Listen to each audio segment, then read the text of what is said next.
What's up, addicts? Welcome to the Fantasy Addiction Network. We are going over our Dynasty trade report, finishing up with the NFC West in this video. I'm not going to waste any more time. This is a really exciting division, so let's get right into it. All right, beginning with the Arizona Cardinals making one of the biggest splashes in the offseason with the addition of DeAndre Hopkins. They also acquired Devondre Campbell, linebacker there. They let Joe Walker and Rodney Gunter go on defense, and then David Johnson, part of that trade. He is now in Houston, so that frees up the backfield for Kenyon Drake, who they signed to a one-year deal. Charles Clay is gone as well. Get to the draft. They draft linebacker there with Isaiah Simmons in the first round. Now, this is a really good pickup for them. This team was terrible at stopping tight ends last year. Their linebacker core was pretty gross, so this is definitely going to help them a lot. And then they steal Josh Jones later in the draft, profiled as a first-round pick, able to get him much later than he should have gone. So they get a really good tackle in Josh Jones, take pretty much defense the rest of the draft until Benjamin. They grab him in round 7, but I don't really think that's going to be too much of a competition to Kenyon Drake going into the season. But as far as the trade report goes, we've already loved Kyler Murray. He was a pretty high prospect across the Dynasty landscape. And then you give him DeAndre Hopkins in the second season. You give him a good tackle in Josh Jones. It's really hard to paint a picture that Kyler Murray does not see a meteoric rise in his value beyond this season. And there might still be a chance to acquire him now before people see what he can actually do. He could very, very well have a Lamar Jackson type season in 2020. Love Kyler Murray for Dynasty. Love Kenyon Drake. He is a little bit older, so I don't really know how much longer he has in terms of Dynasty value, but he should have a really good season this year, hopefully next year as well. He can sign a little bit longer of a deal there with Arizona than just 1 year. But Kenyon Drake really fits into this system great there with Cliff Kingsbury, and I think that he's is going to be heavily utilized. Other than Chase Edmonds and now Benjamin, it's not like there's anyone that's going to be competing for a lot of carries and targets out of the backfield. So he should be the main guy there. DeAndre Hopkins, his value goes down a little bit going from Deshaun Watson to Kyler Murray, not because of the change in quarterback though, but just more because of a change in teams. Very rarely does a wide receiver increase his value, increase his targets, increase his receptions the very first year after switching to a new team. DeAndre Hopkins is already going on 28, so by the time he'll already have a year in the system, he'll be in his age 29 season, which is typically when we start seeing a decline in elite receiver talent. So his best years may be behind him, but that does not mean by any means that DeAndre Hopkins is not an elite wide receiver. One should still be in the top 6. Maybe we'll drop him down to the top 10 for this first year, but still pretty valuable. I just think you can probably get more from him on name value alone than his value actually is.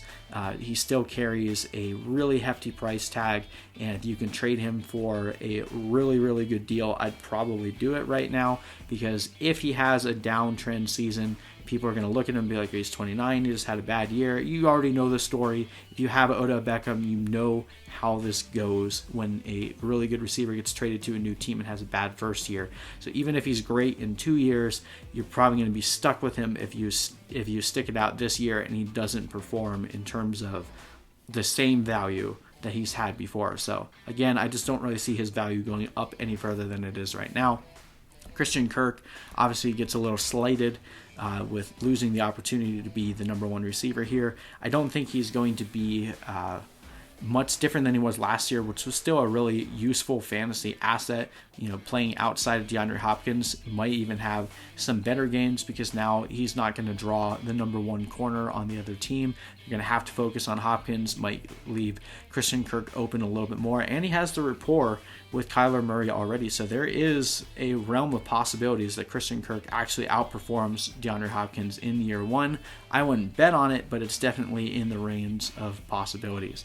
Larry Fitzgerald, he's given us an incredible career in terms of fantasy production.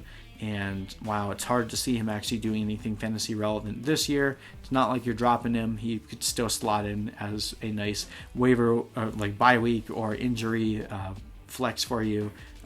So it doesn't really bring you any value that you'd really try to trade for or away. Just ride one last. I think this is probably his last season, so just give him one last good ride.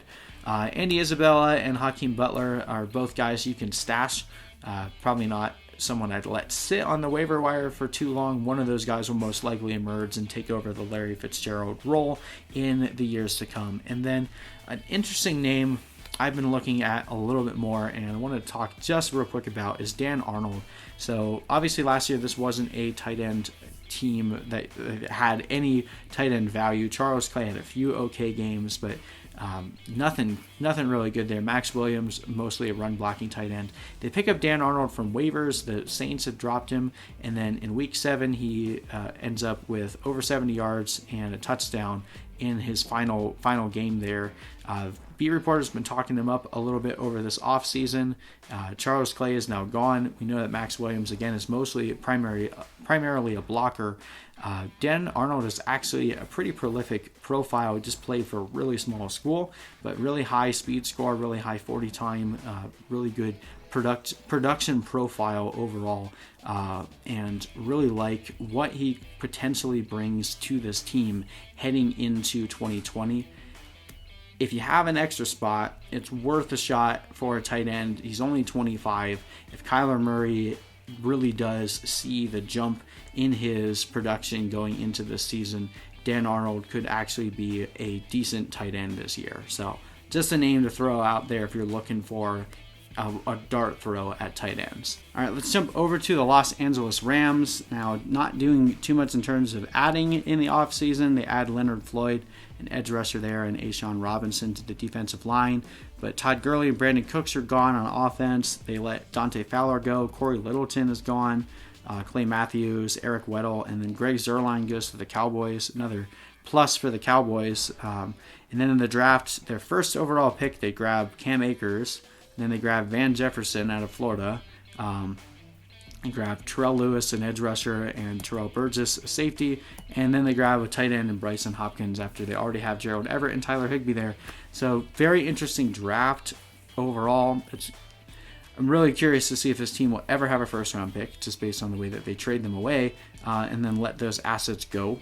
Brandon Cooks, looking at you.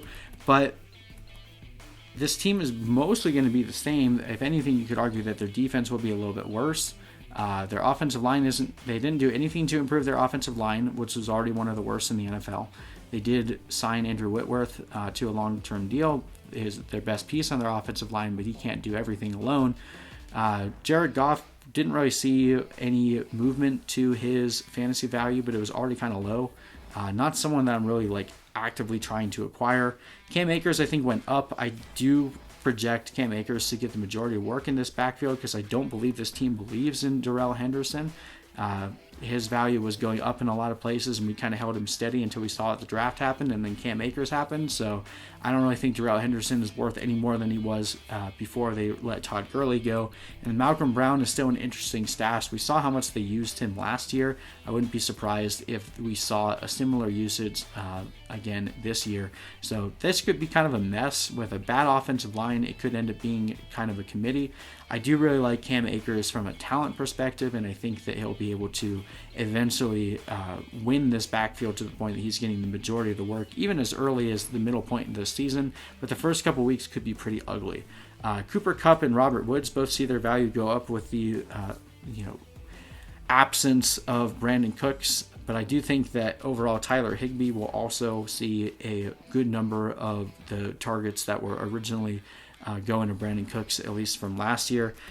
Josh Reynolds was going to see a value tick up, but then when they drafted Van Jefferson, I think that pretty much means that Josh Reynolds will just continue staying a waiver fodder guy. Van Jefferson doesn't really excite us.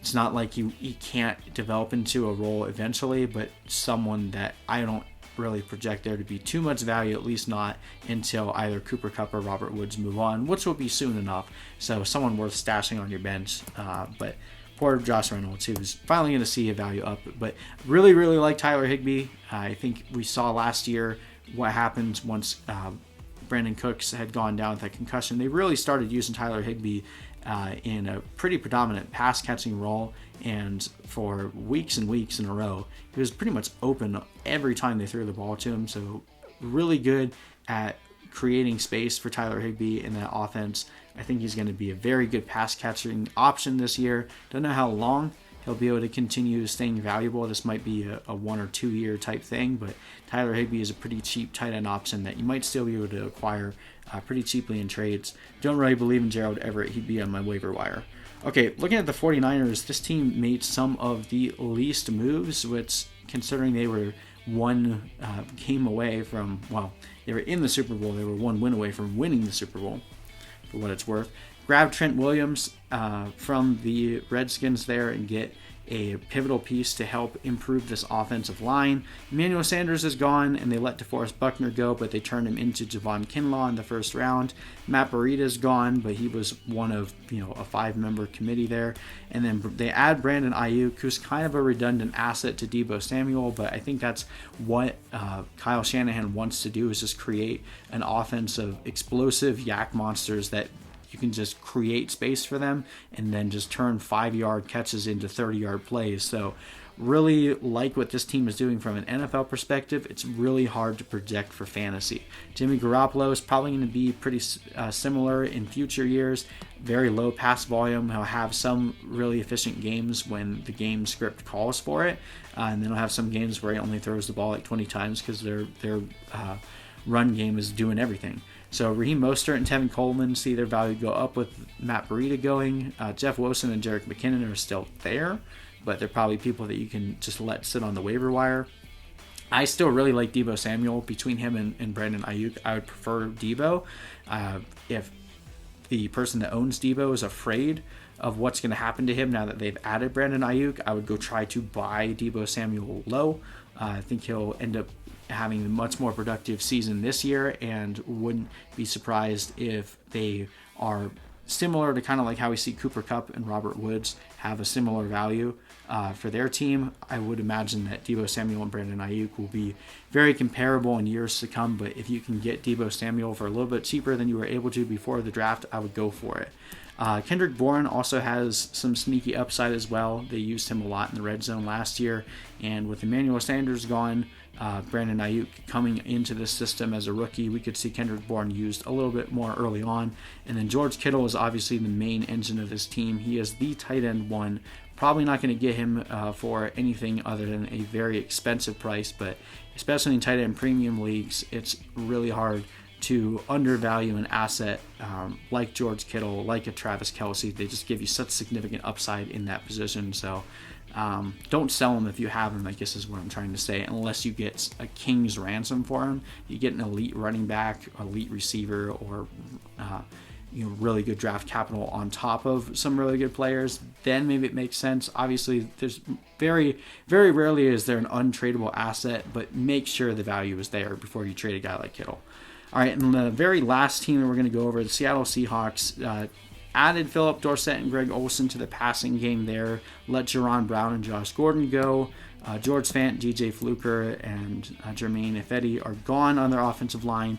Also, Ezekiel Ansah, Quentin Jefferson, and Jadeveon Clowney on their defense gone, but they didn't really address any of those positions in the draft, curiously. They draft Jordan Brooks, linebacker, in the first round, Darrell Taylor, an edge rusher, in the second. They get a guard and Damian Lewis, and then they grab two more offensive guys, Colby Parkinson and DJ Dallas, the running back there out of Miami. So not really too much competition for the running game there. For some reason, they continue trying to force the issue that this is a run-first team, even with Russell Wilson being a complete baller there.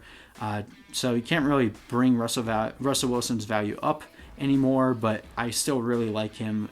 Hopefully one day, just pray one day they will just unleash Russell Wilson and let him go ham, because he would very quickly become a top 3 fantasy quarterback. Like we've seen that happen already. It should just be a consistent thing, but Ryan Schottenheimer is just convinced that the way to win the game is to not let Russell Wilson throw until it's too late. Chris Carson, I think his value goes up a little bit. We were expecting him to get replaced. So basically what happened to Marlon Mack, we were expecting that same thing to happen to Chris Carson. It didn't. So his value goes up a little bit because we had brought it down in anticipation of the draft. I do think Rashad Penny's value is remaining down. It's looking like he's not even going to be healthy to start the season after suffering that late season ACL injury.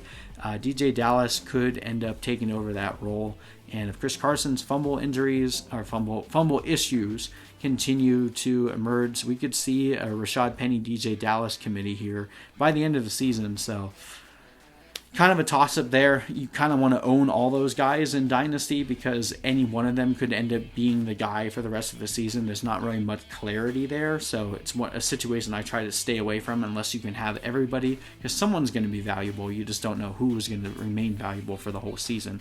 DK Metcalf definitely should take another step forward. We already saw from the beginning of the season to the end of the season how much more complexity they added to the types of routes they let him run. He's just a monster out there, very prototypical alpha type guy, and with a quarterback like Russell Wilson, you give him a weapon like DK Metcalf, it's a recipe for juicy fantasy value.